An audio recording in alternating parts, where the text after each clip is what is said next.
And just because you can water more in the spring, that doesn't mean you need to overwater your landscape. In fact, plants and trees actually need much less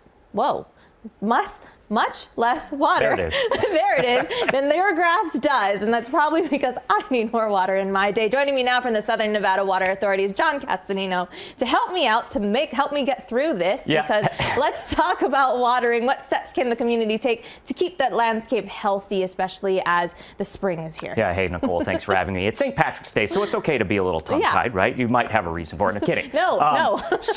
So you're probably familiar with this. I know your amazing weather team here at Fox 5 is familiar with this. Okay, we have things called fake springs in Southern Nevada, right? Where it gets warm and then it gets cold and then it gets warm. I think we've had two so far. We're experiencing that right now. So I think it's 3 and then we're done. But basically, it's paying attention and ramping up your watering through the end of April. Plants and trees up to 2 days a week, but again, it could be 1 day based on the weather, right? So we're just asking you to ramp it up. And then if you do have grass, up to 3 days a week, 12 minutes max.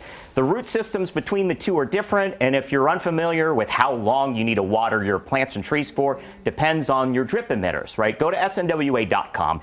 There's a guideline there. You'll also get your watering days there to let you know when you can water during the week. A good reminder to also pay attention to your weather here, because it could change in an instant, and 2026 will be here before you know it as well. And something big is happening, right? So you want to kind of get rid of this decorative grass, but let's kind of talk about what decorative grass is and how unlawful and what's unlawful. Yeah, so first off, thank you to the community, right? You all have recognized, the more people that I talk to, they understand what this type of grass is that we call decorative grass. It's street sides, it's roadsides, it's medians, it's huge slopes. This is the type of grass that is not used for anything but aesthetic purposes. And part of this law that was passed bipartisanly in 2021 says that it needs to be replaced by the end of 2026. So we're talking about HOAs, we're talking about businesses, your doctor's offices, but not single-family residences. So if you do have this type of grass in your front yard or your backyard, we of course would encourage you to take advantage of our rebates,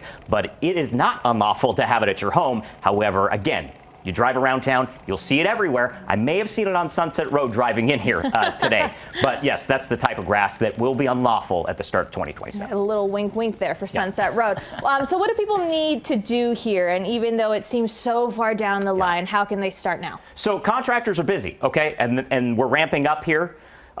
Supplies are in demand, and also our rebates are changing. They've already dropped for this type of grass from $3 to $2 per square foot for the first 10,000 square feet. So right now you can get rebated $2 a square foot for the first 10,000, but those rebates are in limited supply. We don't know how much they're going to last for. So if you want to get a little bit of money to help you do this conversion, we encourage you to go to snwa.com. We'll help you find this type of grass if you have it on your property, and we'll help you get money back to replace it. Amazing. And that's what we want to do in this season, is save a little money to help us down the road. snwa.com again for all that information. John, thank you so much for coming in and helping us make it through the spring. Yeah. Second spring and third spring. Yeah, whenever it ramps Whatever up, spring it ramps number up. we're on.